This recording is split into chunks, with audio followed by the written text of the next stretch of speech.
የ10 ዓመት ትዳሬን ያከራይ ልጅ አፈረሰችው። ተፋታን። እኔ ሳላቅ ብዙ ዓመት ሆኗቸዋል። ለካ ለምንድን ነው የምጋፈጠው? ለምንድን ነው ደመ ከልብ የሚሆነው? ለምን እኔ ልጆች እናት ነኝ እኮ ንብረቴ ለምን አፈርድም አይበላም? ለምን ገደላለው ዛሬ መልካም ነኝ። እቺ መከረኛ ሀገር ስሟ ሊቀየር ነው አሉ።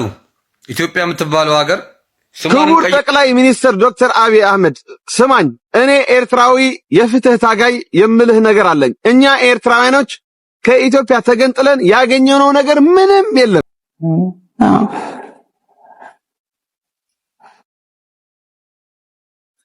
አረ የማስመሰል ጥግ ቀላል። አሁን ሲንግል ነች እና ከዛ በኋላ ኮሜንቶቹን ገብታችሁ ዩቲዩብ ላይም እዚህ ቲክቶክ ፕላትፎርም ላይ ምናምን የተሰጡትን ኮሜንት ስታዩ በጣም ነው የሚያስደነግጠው። በጣም በእናትሽ እንዲያው በፈጠረሽ ተይ። ምን መሄጃ ብታጣ ነው ግን ትልቅ ሬስቶራንትና ሆቴል ላይ መተህ ውሃ በሎሚ ብለህ የምታዝ ስፕራይት። ሰላም ውድ ሀገሬ ልጆች እንዴት ናችሁ? ዛሬም እንደተለመደው ከሶሻል ሚዲያ አነጋጋሪና ወቅታዊ የሆኑ ቪዲዮችን ይዤላችሁ ቀርብ ያለው። ለዚህ ቻናል አዲስ ከሆናችሁ ላይክ፣ ሰብስክራይብ በማድረግ ይሄን ፋሚሊ መቀላቀል ትችላላችሁ። ሐሳብ አስተያየቶቻችሁን ኮሜንት ሴክሽን ላይ ጻፉልኝ። ወደ ዛሬ ቪዲዮቻችን እንሂድ። የ10 ዓመት ትዳሬ በአከራይ ልጅ ምክንያት ፈረሰ ትላለች እህታችን። ጋይስ ተቃጥላለች። እኔም ተቃጥያለሁ፣ አዝናለሁ በጣም። ትዳር እንደዚህ በማይሆን ነገር በተለይ በሚተዋወቁ ሰዎች ሲፈርስ በጣም ልብ ይነካል። አብረን እንስማው። የ10 ዓመት ትዳሬን ያከራይ ልጅ አፈረሰችው። ተፋታን። እኔ ሳላቅ ብዙ ዓመት ሆኗቸዋል። ለካ በእጅ እየበላች መጨረሻ ላይ ስነቃባቸው እንለያይ አለኝ ትላለች። አንተ ምን አይነት ጉደኛ ነህ አንተ? ፈጣጣ ዋልፈሰስ ባገኘበት ሁሉ ብርቁ እንግዲህ ወይ በእድሜ በምናምን እንግዲህ አቺ ያከራይ ልጅ ናት ወይ ወራሽ ናት። ስማመረ ወንዶች ግን አረ ምንድነው የሚሻለው? እንደዚህ ቅጥል እያልኩኝ በቃ መናገር እስኪያቅተኝ ድረስ ድምጼ እስኪዘጋ ድረስ በቃ ማለት እኔ አላቅም ምን አይነት ነገር ውስጥ እንደምገባና ወንዶቹስ ትዳር ያለው ያያችሁ በቃ የምትገቡበት ሴቶችስ ነግበን ያትፈሩም ወይ? የታወቀ ነው 10 ዓመትን ያህል የቆየ ትዳር ሲፈርስ የታወቀ ነው። ህመሙ ከባድ ነው። ምን ያህል ፔን እንደሚሰማሽ ምን ያህል እንደምትቃጠይ ምንም ኖር ያትገባሽ። ግንስ አንቺ ነው በጣም በተለይ ደግሞ ዘግይተሽ ማወቅሽ፣ መሸወድሽ፣ መታለልሽ፣ እንደ አሻንጉሊት መቆጠርሽ እዛ ጋር እንደሰው ሳትቆጠሪ ምን ያህል እንግዲህ አይንሽ ላይ ነበር እኮ ኮለሌ ሲሉ የነበሩት አይንሽ ላይ ነበር እኮ የኔ ፍቅር በያሉ ሲበሩብሽ የነበሩት። ዘግይተሽ ማወቅሽ በጣም ልብ ይሰብራል አውቃለሁኝ። ግን አሁን አንቺ ኔክስት ስቴፕ ምንድነው ማድረግ ያለብኝ? ስለራሴ ምንድነው ማሰብ ያለብኝ የሚሉትን ነገር። ስለዚህ በዚህ ላይክ ተንቄ ነበር ተታልዬ ነበር ሞኝ ነኝ ተጃጅያለሁ ብለሽ ራስሽን ከቶ እንዳትጠዩ። በቃ እንዳትጠዩ። የታወቀ ነው ክዳት ልብ ይሰብራል። በፍጹም ራስሽን እንዳትጠይ። ምክንያቱም የሰው ክዳት እነሱ ስለካዱሽ ያንቺን ማንነት፣ ያንቺን ዋጋ፣ ያንቺን መልካም ሴትነት፣ ያንቺን ጠንካራና ታማኝ ለትዳሯ ታማኝ የነበረችን ሴት ዋጋ ሊቀንስ አይችልም። let them both go to hell ብለሽ ራስሽን ከመጀመሪያ ተረክ አርገሽ የመኪና ሞተር እንዴት ነው የምናሞቅ? የጠፋው መኪና እንዴት አድርገን ነው ስናስነሳው እየበረረ የፈለግንበት የሚያደርሰን? እንደዛ ሆነሽ ራስሽን ላይ አርሰሽ ማሳየት ነው ያለብሽ። ተቃጥለሽ ማዲያት ተይዘሽ ከሱ በታች ሆነሽ ተጎሳቁለሽ አጎንብሰሽ ሲያይሽ ነው እሱ የልቤ ነው የሚሰማው፣ እሱ ኩራት የሚሰማው፣ እሱ ደስታ ወይ እኔ ወድቻት ነው አይሉም ወንዶች። እሰይ የሚሉ ነው ይመስለኝ እኔ እንጃ። ማይ ጉድ ሎርድ። ስለዚህ የታወቀ ነው ህመም ይኖረዋል፣ ፔን በጣም ይኖረዋል። እንደተጎዳሽ ተስፋ አደርጋለሁ፣ በጣም አምናለሁ። ግን ጊዜ ይወስዳል። አው ሂሊንግ ታይም ሂሊንግ ፕሮሰስ አለው። ጊዜ ይወስዳል እንጂ ትድኛለሽ። ስለዚህ አሁን አንቺ ምንድነው ማድረግ ያለብሽ? ራስሽን ማክበር፣ ራስሽን መውደድ እና ልብሽን የተጎዳ የተሰባበረ እንደዚህ ኢንቱ ፒስስ ብትን ያለ እንደ ዳማ ቆርኪ ብትን ይወጣ ልብሽን መሰብሰብና መጠገን ያለብሽ። እጇን እንያዛት ነው ወንድሞቼ፣ የእህታችንን የደማውን ልብ እንጠግንላት። እኔ በጣም ተሰምቶኛል። እና የአከራይ ልጆች ምን አይነት በላ ናችሁ? እቤታችሁ ባልና ሚስት ከተከራየ የማነሽ አንቺ የራስሽን አዳሞተሽ ማትፈልጊው ምን አይነት ብልግና ነው? ማይ ጋድ ሎርድ። ኤኒዌይ እኔ ከዚህ በላይ ማለትም አቅቶኛል በጣም በተለይ ስፔሻሊ ዲስ ዴይዝ ደግሞ ስለ አከራይ ቤት ውስጥ ተከራይ አከራይ ምናምን ስላሉ ነገሮች በጣም ብዙ እየተላኩልኝ ነው። እነሱን አብረን የምናያቸው ይሆናል። እያንዳንዳቸው አብረን የምንሰማቸው ይሆናል። ሌላ ግን ሰዎች ጌታ ሊመጣ ነው መሰለኝ በጣም ግፍ እየበዛ ነው በሴቱም በወንዱም ማለት ነው። ግን ይሄንን ነገር ያደረከው ሰውዬ ባንተ እህት ወይ ደግሞ በሴት ልጅ እንደዚህ ቢደረግ ደስ ይልሃል?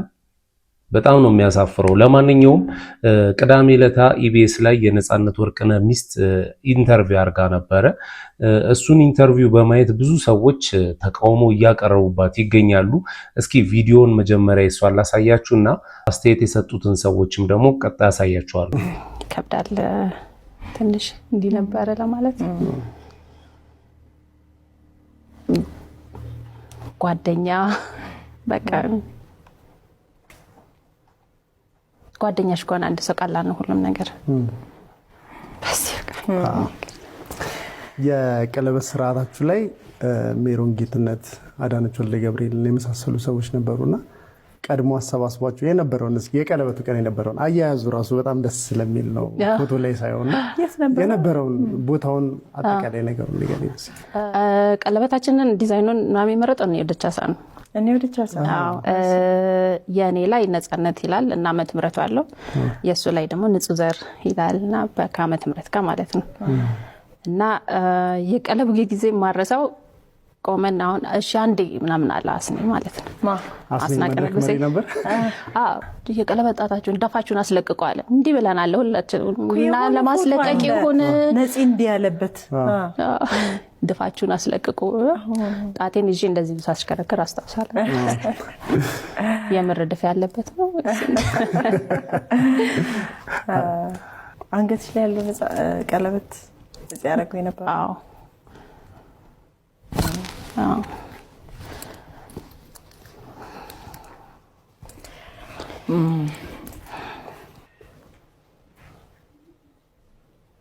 ሁለት ካልተሳሳትኩ ቀለበት ያረገው።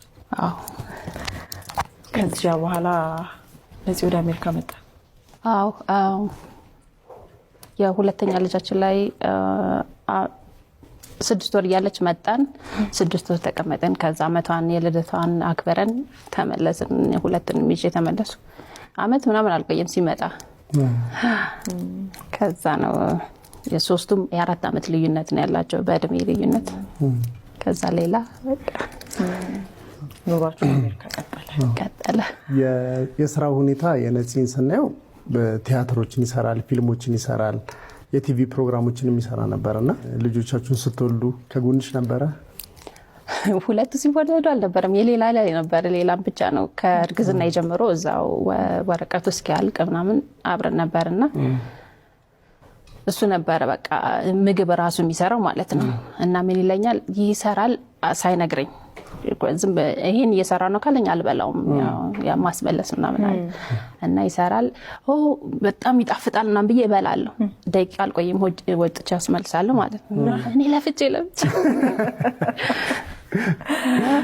ከሌላ ጋርም ያለው ቅርብ ለየት ይላል። አብሯት ስለሆነ ከመጀመሪያም ስለነበረ ይሆን አላውቅም። ከሌላ ጋር የመጨረሻው ይሄ ኢንተርቪው ካለቀ በኋላ እዛው የኢቢኤስ ቻናል ላይ ኮሜንት ሴክሽኑ ላይ ብዙዎች በቃ የማስመሰል ጥግ እያሉ እንባው ከኛ ነው ወይ ብቻ ኔጌቲቭ ኮሜንቶች ብቻ ነበር ሲሰጥ የነበረው። እዛው ዩቲዩብ ላይ ብቻ ሳይሆን ቲክታክ ላይ ራሱ ብዙ ሰዎች በቃ እየተቃወሟት ይገኛሉ። ኤኒዌይስ በሷ ቦታ ብንሆን ሁላችንም አስመሳይ ነው የምንሆነው። ምክንያቱም ባላችንን እንኳን ወደድነውም አልወደድነውም ከዚህ ውጪ አማራጭ የለንም። ባሌን እንዲያርገዋለሁ ምናምን ልንል አንችልም እና ይሄ በሷ የተጀመረ ነገር አይደለም። ግን ወደ ጸጊ ስመጣ እኔ ጸጊ ለሐዘን የምትሆን አይመስለኝም። ብዙ ጊዜ አስተውላታለሁ እንደነዚህ አይነት ፕሮግራም ላይ ሳቋ የሚመጣ ነው የሚመስለኝ። እስኪ እናንተ ሌላ ጊዜ እዩዋትና ትፈርዳላችሁ። አቴን ይዤ እንደዚህ ሳስከረከር አስታውሳለሁ። የምር ድፍ ያለበት ነው። አንገትሽ ላይ ያለው ቀለበት እዚህ ያረገው ነበር። አዎ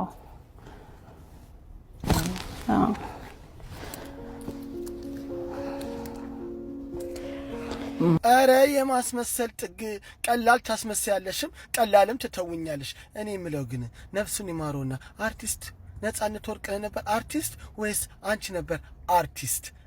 ቀላል ታስመስያለሽ እንዴ? እኔ የምለው ዊግሽ እንደዚህ ተሰርተሽ ሜካፕሽን ልቅልቅ ብለሽ የቁንጅና ተወዳዳሪ መስለሽ መተሽ ሀዘን እንዴት ነው በእናትሽ የምትገልጪው?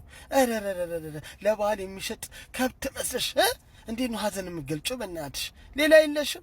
ዱላ ራሱ እኮ አንገትሽ ላይ ያለው ቀለበት ሙድ እኮ ስትይዝብሽ እኮ ነው ምናምን ብለሽ ቀላል ታላግጫለሽ። ውይ ሀዘን ፊትሽን ጥቁርቁር አድርጎት ከሰውነት ተራ አውጥቶሽ እኔ ራሱ እንዴት እንዳዘንን እኮ የኢትዮጵያ ሕዝብን ትላንትና እኮ አስለቀሽው እኮ ሀዘኑ እንዴት እንደጎዳሽ እኮ አየን እኮ። ውይ ኢቢኤስ እግዚአብሔር ይስጥልን። እሺ ሀዘኗ እንደዚህ በልኩ እንዴት እንደተጎዳች ልታሳየን ስለሞከርክ ማፈሪያ ነክ። ኢቢኤስ ራሱ ማፈሪያ ቆሞ ሞቶም ተሸቅልበታል። ኢቢኤስ ቲቪ እንዴት አይነት ማፈሪያ ናቸው! አረ አፈሩን ቀላል ያርግበት ይረፍበት። እስከ መቼ ድረስ ነው እናንተ የምትሸቅሉበት? ወንዶች ደግሞ እንደው ስትመርጡ ሚስት እንኳን ስትሞቱ እንኳን እንደዚህ የምታዝን ሴት እሺ ምረጡ። አንድ ሰው ቤተሰቡ ከሞተ በኋላ ወይ ደግሞ ባሉ ወይ ሚስት ምናምን የቅርብ ሰው ከሞተበት በኋላ ራሱን መጣል አለበት የሚል እሳቤ ያለ እኛ ሀገር ላይ ያ ፌር አይደለም። ጥሩ አስተሳሰብም ነው ብዬ አላስብም። ሁላችንም አስተሳሰባችን እንደ አህያ ፊት የተመሳሰለ አይደለም። በቃ አንድ ሰው ለራሱ ልክ የሆነውን ነገር ያደርጋል፣ ሌላ ሰውም እንደዛው እና የኔ ሐሳብ ብቻ ነው ልክ፣ በዚህ መንገድ መሄድ አለብሽ፣ በዚህ መንገድ መሄድ አለብህ ብቻ የሚሉ ሰዎች በጣም ነው የሚያስደንቀኝ። እስኪ ካጠፋው አርሙኝ። እናንተ የተሰማችሁን ሐሳብ አስተያየቶቻችሁን ኮሜንት ሴክሽን ላይ ጻፉልኝ። ኢቢኤስ ፕሮግራም ላይ አይታችሁ ከሆነ የነጻነት ወርቅነህ ባለቤት የሻይ ሰዓት የሚባል ፕሮግራም ላይ ቀርባ ነበርና ስለ ባለቤቷ የተሰማትን ነገሮች ባለቤቷ በህይወት እያለ ምን አይነት ሰው እንደነበረ ምናምን በቃ በተቻላት አቅም ስሜታዊ ሆና እያወራች ነበረ። ማስታወስ ያለባችሁ የሶስት ልጆች እናት ናት። ያጣችሁ ባሏን ነው። አሁን ሲንግል ነች እና ከዛ በኋላ ኮሜንቶቹን ገብታችሁ ዩቲዩብ ላይም እዚህ ቲክቶክ ፕላትፎርም ላይ ምናምን የተሰጡትን ኮሜንት ስታዩ በጣም ነው የሚያስደነግጠው። በጣም ለምን በዚህ ልክ ልትሰደብና በዚህ ልክ ዲስሪስፔክት ልትደረግ ሰው እንደፈለገ አላውቅም። መጀመሪያ ላይ የሆነ ቪዲዮዎች ተሰርተው የህዝቡ እንትን ማይንዶች እንደተደረገ አውቃለሁ። ግን ባሏን አጣ የተጎዳችን ሴት በዚህ ልክ መሳደብና በዚህ ልክ ማሸማቀቅ አይዶን ነው። እኔ ኮሜንቱን እንዳላነበበችው ተስፋ አደርጋለሁ። አብዛኛው አርቲስቶች የሆነ ነገር ፖስት አድርገው ኮሜንታቸው ኦፍ የሚያደርጉት ለምን እንደሆነ በደንብ እንድረዳው ያደረጋችሁኝና ዳበሻ ምላስ ቃል የሚሰብር አላየሁም። ለምትጽፉት ነገር እያንዳንዱ ነገር ኃላፊነት ትወስዳላችሁ፣ መልሶ ራሳችሁ ዋጋ ያስከፍላችኋልና በኔ ቢደርስ በኔ ላይ ሊደርስ ይችላል ብላችሁ አስቡ። አፋችሁ ላይ እንደመጣ ጻፍ ያላችሁን ነገሮች ሰዎች ምን ሊሰማቸው ይችላል የሚለውን ነገር ሳታመዛዝኑ ዝም ብሎ ኮሜንት ሴክሽን ውስጥ አይገባምና ባይዘዌ ነጻነት ከሞተ 4 ወር አልፎታልና በጣም ነው ያስገረመኝ ጊዜው እንዴት እንደሚሮጥ። ማንንም እንዳታምኑ ማንንም ማለት ነው። ያ ደግሞ ህዝቡን አላልኩም፣ ተመልካቹን አላልኩም፣ በዙሪያችሁ በአካባቢያችሁ ያለውን በዚህ በሙያ ውስጥ ያለውን ነገር እኛ እንኮርጃለን። ልክ ትልቁ ህፃን ተቀራራቢ እድሜ ያላቸው ልጆች ትልቁ አመመኝ ሲባልና ልጁ ትልቁ እንክብካቤ ሲደረግለት ትንሹም አመመኝ ይላል። እንደዛ አይነት ባህሪ ስላለን በእኛ ሙያ ውስጥ ከራሳችሁ በቀር ሌላ ሰው እንዳታምኑ በደንብ ማዳመጥ አለባችሁ። የማያስፈልጋችሁን ነገር በጭራሽ እንዳትሰሙ። የማይሆን ኮተት አእምሯችሁ ከተታችሁ ያንን ለማውጣት እንዳትሰሙ ምላችሁ እንደዛ አይነት ነገር እና ኮተት ይሞላና አእምሯችሁ ውስጥ ከዛ በኋላ ትክክለኛው ነገር ሲመጣ ለማስገባት ትቸገራላችሁ። መስማት የማትፈልጉትን ወይም ደግሞ እንደገና ደግሞ በጣም የምታከብሩት ወይም ደግሞ በጣም የምትወዱት ሰው ብዙ ነገር ሲያደርግ ልታዩት ትችላላችሁ እና የይቅርታ ሰው መሆን አለባችሁ። ለካ እኔም ማቀው እሱን ነው ይሄኛውን አይደለም ማለት አለባችሁ። እውነት ነው እኮ ከምትሰሙት ተጠበቁ ይላል አይደለ?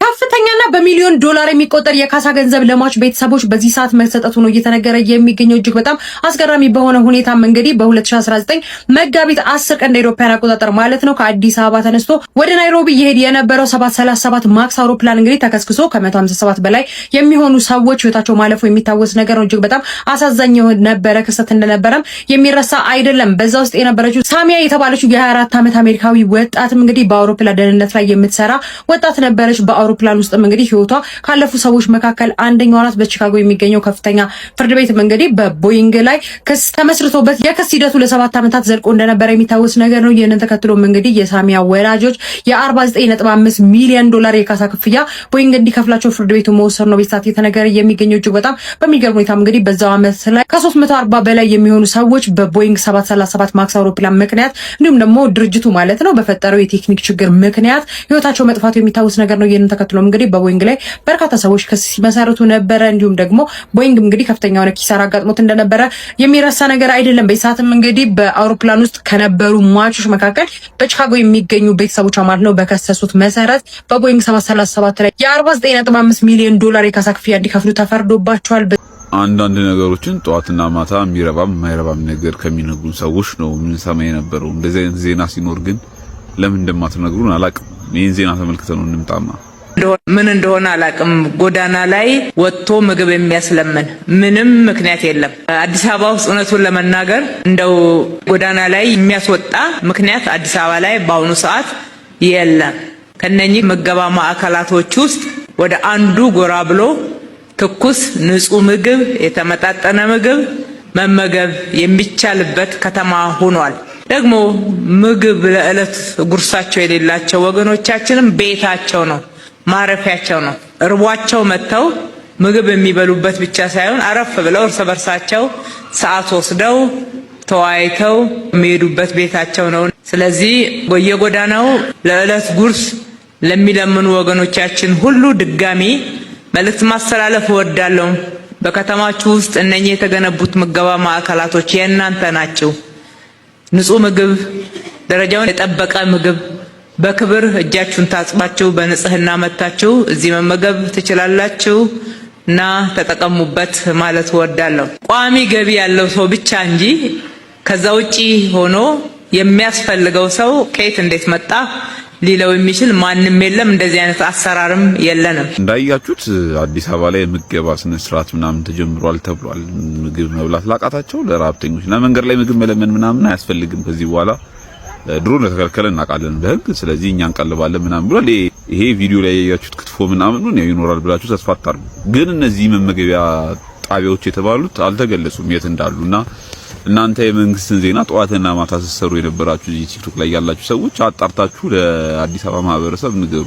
ባዝ የሚበላው ካጣ በጣም ቆይቷል። በጣም በአብዛኛው ሰው ማለት ይቻላል ህይወት ከብዶታልና ደግሞ ሷን ምርጥ ምናምን ስለተባለ ሰዎችን አክሰስ መጠቀም ይገባቸዋል ብዬ አስባለሁ። እኔ ራሱ አዲስ አበባ ስመጣ በእርግጠኝነት መጥቼ እንደምበላ አልጠራጠርምና ማንኛውም ቀልድ ነው። እዚህ መመገቢያ ጣቢያዎች የት እንዳሉ ልታሳውቁን የሚገባችሁ ተከፍሏችሁ ለመንግስት ዜና የምትሰሩት ምናምን እናንተ ቲክቶክ ላይ ያላችሁ ሰዎች ናችሁና ያሉበትን ቦታዎች አድራሻቸውን የቱ ጋር ስንት ሰዓት እንደሚሰሩ ምናምን ምግብ እስከ መቼ እንደሚገኝ ምናምን አጣርታችሁ የማሳወቅ ግዴታ ይኖርባችኋል ብዬ አስባለሁ። ያም ጊዜ መጥቶ የአዲስ አበባ ህዝብ እንደ ድሮ ሰርቶ ራሱን ቤተሰቡን ማስተዳደር የሚችል እስኪሆን ድረስ አሁን ላይ ኑሮ የተወደደበት ኑሮ የከበደው እና ደግሞ ቋሚ ገቢ ያጣ ስራ ያጣ ወጣትም ጠቅላላ ሂዶ መመገብ ይገባዋል ብዬ ስለማስብ ነው ይሄን ቪዲዮ የምሰራውና እነዚህ ተከፈቱ የተባሉት ተቋማት የት እንዳሉ አድራሻቸውን አይታችሁ ለህዝብ ማጋራት ግዴታችሁ ነው ብዬ ስለማስብ ነው።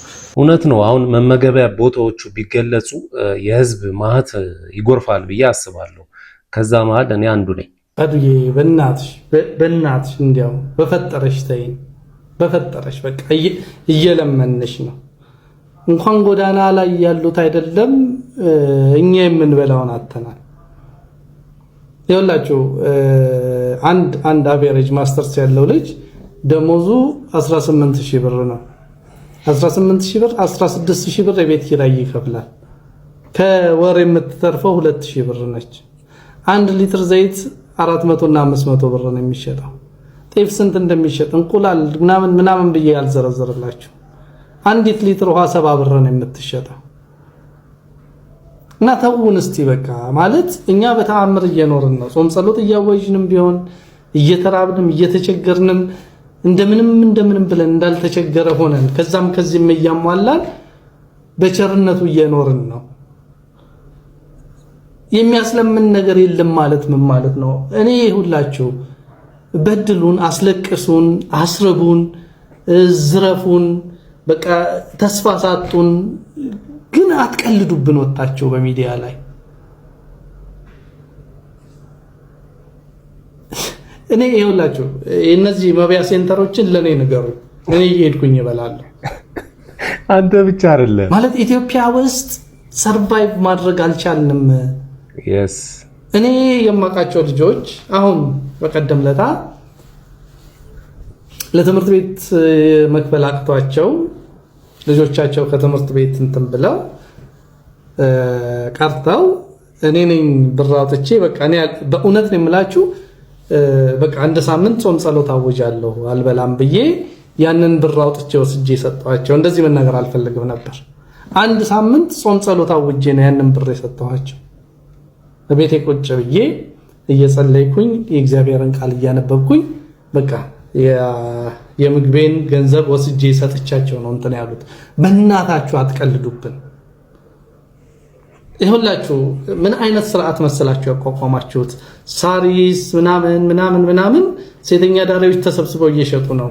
ከአትክልት ተራ ግን ሎሚ አምጥታ ለመሸጥ መንገድ ላይ የምትቆመውን ሴት በርግጫ እያለ እንትን የሚል ደንብ አስቀምጣችሁብን እንዳንሰራ እንዳንበላ ተስፋ እንዳናደርግ እያደረጋችሁን ነው። ከዛ በኋላ የሚያስለምን ምን እንደሆነ ያናቅም ትሉናላችሁ። በእናታችሁ ተውን፣ በእናታችሁ በቃ እሺ። የምትራቡት ከተማ እንዲሰራ ነው፣ ለነገ ለልጆቻችሁ ተስፋ ነው ምናምን ብላችሁናል። በቃ ሻመናችሁ፣ እኛ እንሙት ልጆቻችን ይኖሩ፣ ግን አታላቅጡብን። ኢትዮጵያ ውስጥ የሚያስለምን ነገር የለም ትሉናላችሁ እንዴ? 4.8 ሚሊዮን የተፈናቀለ ሰው እኮ ነው ያለው። በየአራቱም አቅጣጫ እኮ ኢትዮጵያ ውስጥ ህዝብ ይገባል። አዲስ አበባ ውስጥ እኮ የስራ አጡ በጣም ብዙ ነው። አረ እግዚአብሔርን ፍሩ ማለት እሺ፣ ህዝብን አትፍሩ። ይህንን ታሪካዊ ኃላፊነት እጃቸው ላይ ያስቀመጠው እግዚአብሔር ነው። ቢያንስ እግዚአብሔርን ፍሩ። በጣም ወድሻለሁ፣ በጣም አከብርሻለሁ። እግዚአብሔር ሞገስና ጥበብን ይስጥሽ። እኔ ምንም አይገባኝ ነገር አለ መሰላችሁ። የምንሰራው ለነገ ለልጆቻችሁ ነው የሚለው ነገር ፈጽሞ እቃወመዋለሁ። ለምን መሰላችሁ? እኔ ዛሬ ኖሬ ደና ስራ ሰርቼ ሀብት ኖሮኝ ገንዘብ ኖሮኝ ነገ ለልጄ ባወርስ ይሻላል ወይስ ዛሬ ተርቤ እኔ ምንም ኑሮን ሳልኖር በዚህ ምድር ላይ እንግዲህ አንዴ ነው የምንኖረው አይደለ? ሳልኖረው ህይወትን ሞቼ ነገ ልጄ ምንድነው የምትወርሰው? እኔ የወለድኳት ልጅ እኮ ዛሬ ለሷ የሆነ ነገር እኮ ማስቀመጥ መቻል አለብኝ። ለሷ የሆነ ነገር ማውረስ መቻል አለብኝ አይደል? እንደ ነገ ስታድግ ግን ሀገር ተገነባች፣ ጥሩ ነው እሱ እኮ ግን ህዝቦቿ መሞት የለባቸውም ብዬ ነው የማስበው። እስኪ ይህንን ሐሳብ የምትቃወሙ ሰዎች ካላችሁ ይሄ ልክ አይደለም፣ በዚህ መንገድ እንደዚህ ጥሩ ነው ምናምን ብላችሁ እስኪ ሐሳቤን ለውጡት፣ የኔንም ማስተሳሰብ ለውጡት። ባለስቅ አለት እንዴት አደር አለ እግዚአብሔር ይመስገን ደህና አለሁ። ዋ ቤትህ ሙልት አረካት ጎበዝ። እዛ ሱቅ ሄጄስ ምንም አይነት እንትን የሚሸጥ የለም። ጎበዝ ጠንካራ ነበልባል እሳት ነህ አንተ። ሁሉ ሞላ። እሺ ቲማቲም አርግልኝ። ቲማቲም አለ። እሺ አርግልኝ። በርበሬ አርግልኝ። በርበሬም እሺ። አዎ ሽሮ አርግልኝ 2 ኪሎ። ሽሮ 2 ኪሎ። አዎ ድንች አርግልኝ። ድንች ማረጋ። እሺ አለ የሌለ የለም። እሺ ቅመም ሁሉም አይነት አግባልኝ። ቅመም እዛ አለ ባላት ማለኛ። እሺ ጨውና ስኳር አርግልኝ። ጨውና ስኳርም ጨምሪ። አዎ ጁስም አለ። ጁስ አለ። አዎ የሃይላንድ ጥርሙዝ አርግልኝ። ሁለቱም? አዎ ሁሉም በቃ ችግር የለም። ኩኖር አርግልኝ 10 ፍሬ። እሺ ኩኖር አርግልኝ። አዎ እሺ ማለቀ በቃ ቤት ያፈራ ሁሉ አርግልኝ። ፈይሳላ በቃ ከቂመሙ ከሚኑም ከኩኖርም ሁሉ በቃ አንተ ጠንጭረት ላይ አርከው እንትን ይሻላል። በሳምንት መጥቼ ልክፈል እንጂ አለ ልላከው። ብድር ነው? አዎ ብድር ካሽም ካለ ስጠኝ። ጠቅልሎ ልጄ ይላል። ብድር ነው እንደዚህ ያቀዳል። አዎ ወደ ውጪ እንዴም ካሽ ዳ አንተ ሽጣት እንዳትልም ከፍለን ነው ሄዳ ሽጠው እያሳረፍ ሽጠው በኪሎ እኔ የሆነ የሚሞላልኝ አካል ያለ ይመስለኛል። ፈጣሪ የሞላልኝ ነው እንጂ የማገኘውና የማውጣው ነገር ተመጣጣኝ አይደለም። የቤት ኪራይ ሌላ ለምግቦች ምናምን የሚባል ነገሮች አሉ። ምረዳው አለ። አስቡት በወር የማገኘውና የማወጣው ነገር በቃ ፈጽሞ የማይገናኝ ነገር ነውና ፈጣሪ የሞላልን ነው ለአብዛኞቻችን። ለምንድን ነው የምጋፈጠው? ለምንድን ነው ደመ ከልብ የሚሆነው? ለምን እኔ ልጆች እናት ነኝ እኮ። ንብረቴ ለምን አፈርድሜ አይበላም? ለምን ገደል አይገባም? ከንብረቴ ጋር አይደለም ጉዳይ። በነገራችን ላይ ብነግራችሁ እኔ ልነግራችሁ አልፈለኩም እንጂ ያለሁት አየርላንድ ነው። መቼም ይታያችኋል ማታ ሆኖ እኔ ቀን ነኝ። እኔ አየርላንድ ውስጥ ነኝ ያለሁት። በስነ ስርዓት ደግሞ ቪዲዮ ለቅላችኋለሁኝ። ነገር ወዲያ ከመባባል ለምን ደብሊን ቀጥ ብዬ አልመጣም ብዬ ወደ ደብሊን መጥቻለሁ። ውጪው ማይ ከፈለጋችሁ ደግሞ አስከልማችኋለሁ። በነገር ታዲያ ምን አጨቃጨቀሽ? እንደዚህ አይነት አየር ያለበት ዝም ብለሽ አየርላንድ ነኝ ያለሁት። ባለፈው ኢትዮጵያ ነበር። ባይዘወይ እንዴት ናችሁ? ደህና ናችሁ? ሀገሬን አለቅም ስትል እንዳልነበር እንግዲህ በረከት ገበሬዋ አየርላንድ እንደገባች ራሷ በቪዲዮ እንግዲህ ገልጻልናለች። ትላንትና ማታ ከፍራውሊቲቻ ጋር ላይቭ እያወሩ ነበረ። እኛ ጋር መሽቶ ነበር፣ እሷ ጋር እንግዲህ ቀን ነው። ስለዚህ ተረጋግቷል። ግን አሁን ሳስባት የሆነ ቁጭ ስላለች ነው መሰለኝ የሆነ ቧልት ምናምን ነቆሮች ጀምራለች። ይሄ ነገር አይመጥንሽም፣ ምናልባት አይታወቅም። ከመንግስት ጋር ተስማምተሽ ድጋሚ ሀገርሽ ገብተሽ ልትሰሪ ስለምትችይ እንደ አይነት ነገሮችን ባታርጊ ጥሩ ነው። ባንቺ ስራ ነው የሚያምር። ቋንቋ ያልተለወጠ ምላለው ዛሬ መልካም ነህ። ብዙ ነው ያሳለፍከኝ በፍቅር ተሸክመ መልክን አልለወጠብኝ። ኢትዮጵያ እኮ ሀገራችን ነው። ሀገራችን ስንት ታሪክ ያለፍነው በአክሱማዊ ኪንግደም። ለምንድን ነው የምትገነጥሉን? ለምንድን ነው የምትለያዩን? ይሄ እኮ ነው እኔ ግራ የገባኝ። በቃ መልሱን ወደ እናታችን፣ መልሱን ወደ ሀገራችን። በቃ እኛ አንፈልግም፣ መገንጠል አንፈልግም። በዚህ አጋጣሚ ለአብይ አህመድ ማስተላልፈው መልእክት አለኝ። ሪኮርድ አድርጉልኝ፣ አድርሱልኝ። ወደ አብይ አህመድ ሪኮርድ አድርጉልኝ። ክቡር ጠቅላይ ሚኒስትር ዶክተር አብይ አህመድ፣ ይሄ ስማኝ፣ እኔ እንደ አንድ ኤርትራዊ ምነግርህ ነገር አለኝ። ስማኝ እባካችሁ፣ ይሄ ቪዲዮ ሪኮርድ አድርጋችሁ ቆርጣችሁ ወደ አብይ አህመድ አድርሱልኝ። ክቡር ጠቅላይ ሚኒስትር ዶክተር አብይ አህመድ ስማኝ፣ እኔ ኤርትራዊ የፍትህ ታጋይ የምልህ ነገር አለኝ። እኛ ኤርትራውያኖች ከኢትዮጵያ ተገንጥለን ያገኘነው ነገር ምንም የለም። በቃ መከራ፣ ስቃይ፣ ጉስቁልና አገር የሌለን ሰዎች ሆነናል። ስለዚህ ክቡር ጠቅላይ ሚኒስትር አብይ አህመድ አንተ ብዙ ጥረሃል ለመደመር ሁለቱም ሀገር፣ ግን አልሆነልህም። ምክንያቱ ቲፒኤልኤፍ እና ሻዕቢያ የተባሉ ነቀርሳ እስካሉ ድረስ ይሄ ነገር አይሆንም። ስለዚህ አንድ ጥበብ ልንገርህ፣ አንድ ዘዴ ልንገርህ። ኢትዮጵያ ውስጥ ያለ ኤርትራ፣ እስራኤል ያለ፣ ሌሎችም ሀገር ያለ የኢትዮጵያ ፓስፖርት መውሰድ ከፈለጋችሁ ኑ ብለህ ሰብስበን ዜግነት ስጠን። በቃ እኛ ከእናንተ መደመር እንፈልጋለን። አንፈልግም በቃ ከሻዕቢያ አንፈልግም፣ ቲፒኤልኤፍ አንፈልግም። ኢትዮጵያ የኛ መሬት ነው። ከእናታችን ተለይተን እንዴት እንኖራለን? እንዴት ስታስቡት ልጅ ከእናት ተለይቶ መኖር እንደማይችል ሁሉ እኛም ኤርትራውያኖች ከኢትዮጵያ ተገንጥለን መኖር አንችልም። አይተነዋል። ዳትስ ዋይ ነው አሁን ወደ ኢትዮጵያ ሀገራችን የምንመለሰው። ምክንያቱም እናታችን ናት ኢትዮጵያ፣ እናታችን ሀገር ናት። ስለዚህ ኤርትራ ሀገር ሆና መኖር አልቻለችም። ህዝቧ ማቀፍ አልቻለችም። ሁሉም ህዝብ ጠፍቷል። ያልጠፋ የተሰዋ ብቻ ነው፣ እሱም ሞት ስለቀደመው ነው። ስለዚህ ክቡር ጠቅላይ ሚኒስትር ዶክተር አብይ አህመድ ሆይ የኢትዮጵያ ዜግነት ስጠን፣ የኢትዮጵያ ፓስፖርት ስጠን። በቃ እኛ ከእናንተ መደመር እንፈልጋለን። ባህሩ ቢሆን የሁላችን የጋራ ነው። እግዚአብሔር ሲፈጥሮ ሁላችን እንድንገለገልበት ነው። ስለዚህ ደምረንና አንድ ታላቅ ሀገር ሲስራት፣ አንድ ታላቅ ሀገር አድርጋት። በአፍሪካ ተጽዕኖ ፈጣሪ ኢትዮጵያ ወደ ቀድሞ ታሪኳ መመለስ አለባት። እንዴት ነው የልጁ ሐሳብ ተመቻችሁ? አንድ እንሁን እያለ ነው። እኔ ይመቸኛል። አንድ ህዝቦች ነን። አንድ ሀገር ብንሆን ኤርትራም ኢትዮጵያም አንድ ላይ ተቀላቅለን አብረን ብናድግ ደስ ይለኛል። እስኪ እናንተን ሐሳብ ምንድን ነው? እቺ መከረኛ ሀገር ስሟ ሊቀየር ነው አሉ። ኢትዮጵያ የምትባለው ሀገር ስሟን እንቀይራለን ብለው ሽሩ ጉድ እያሉ ነው። ደግሞ ምን ያረጋችሁ? ስሟ ምን አጠፋ? ስሟ ምን በደላችሁ? ስሟ ምን አረገች? አይ ታሪክ ይቅር የማይለው በደል፣ ታሪክ የማይረሳው በደል። ማሰባችሁ ራሱ ማድረጋችሁ አይደለም ማሰባችሁ ራሱ ይሄንን ምን ያክል ባንዳነት እንደሆነ ምን ያክል ክፋት እንደሆነ የክፋት ጥግ እንደሆነ ልንገራችሁ። በአንድ ጊዜ ባህልን፣ በአንድ ጊዜ ህዝብን፣ በአንድ ጊዜ ማንነትን፣ በአንድ ጊዜ ቋንቋን ድመት ማጡን ካላጠፋን እግዚኦ ማረነ ክርስቶስ። እግዚኦ ለእናንተ።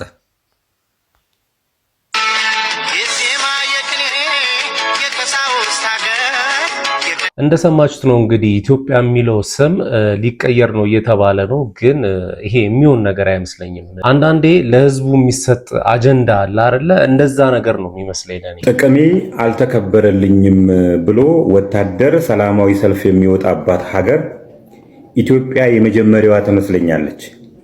እነዚህ የምታዩቸው ወታደሮች በሰሜን ጦርና በተለያዩ ጦርነቶች ቦርድ የወጡ ወታደሮች ናቸው። ደብረዘይት ቢሾፍቱ ላይ 105 ካሬ ቦታ ቤት መስሪያ እንሰጣችኋለን ብለው ፕሮሚስ የገቡላቸው ከዛም በኋላ የተከለከሉ ናቸው።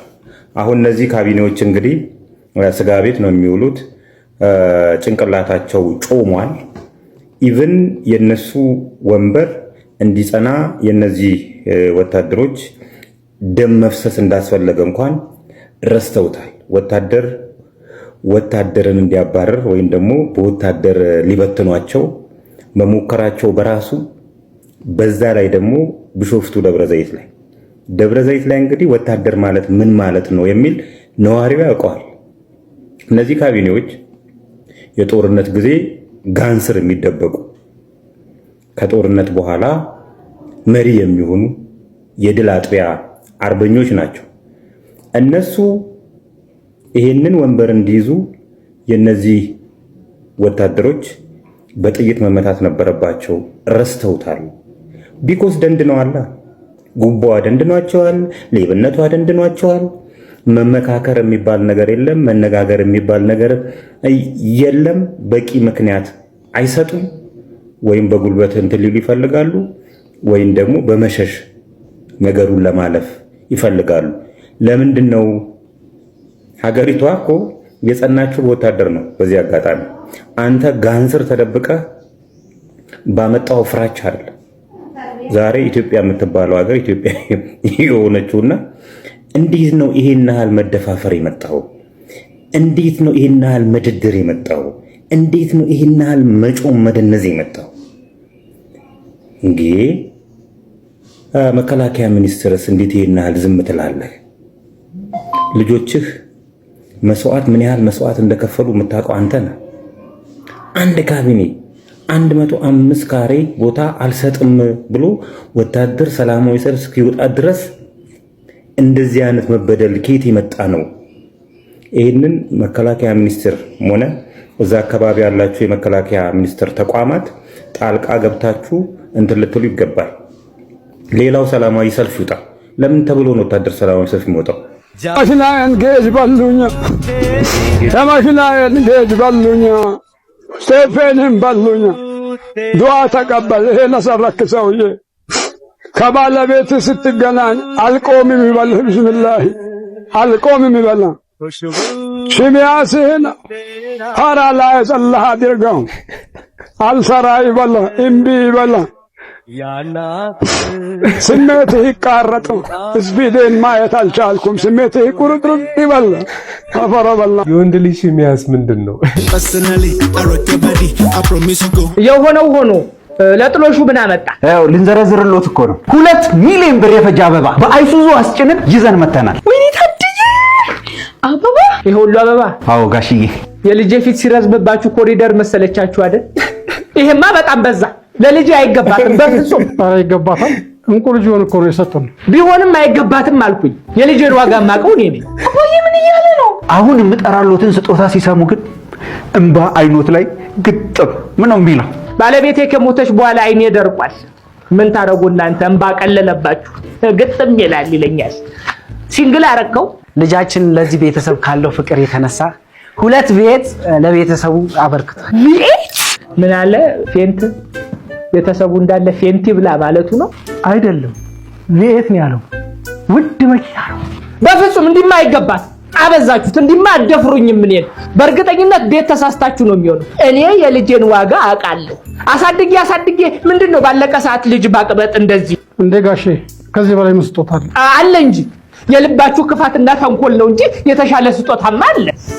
የእርሶንና የልጆን ክብር የሚመጥን ቆንጆ ስጦታ አለን። አደራ እንዳታስቀይሙኝ።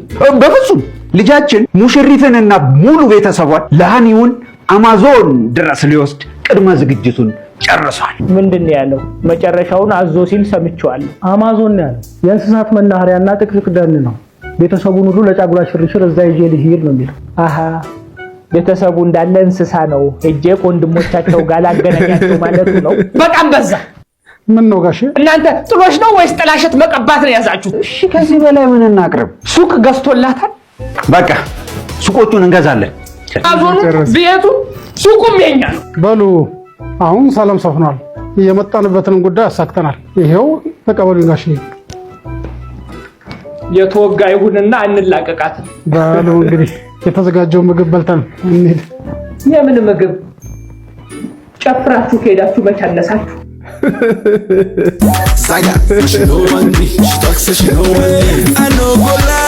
The things within my mind.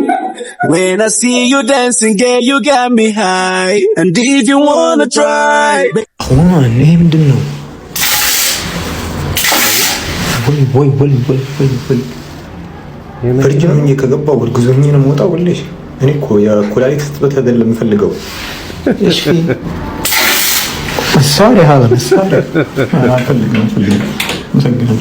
መሳሪያ የሚተኩስ እኮ ነው የሚመስለው። አይታችኋል? ሲለቀው ወደኋላ ይመለሳል ልጁ። ይሄማ ለመኪና እንትን እጥበት ነው የተዘጋጀው እንጂ ለሰው ሽንት ቤት መጸዳጃ ተብሎ አይደለም። ምን መሄጃ ብታጣ ነው ግን ትልቅ ሬስቶራንትና ሆቴል ላይ መተህ ውሃ በሎሚ ብለህ የምታዝ፣ ስፕራይት በሎሚ ብለህ የምታዝ፣ አምቦሃ በሎሚ ብለህ የምታዝ። ውሃ በሎሚ ካማረህ ቤት ጨምቀህ ጠጣ፣ ስፕራይት በሎሚ ካማረህ ከሱቅ ገዝተህ ጠጣ። ትልቅ ሆቴል ላይ መተህ አንተም አትዋረድ እኛንም አታዋርደን። የሰው ሽያጭም ዝቅ አታርጉ እናንተም አትዋረዱ።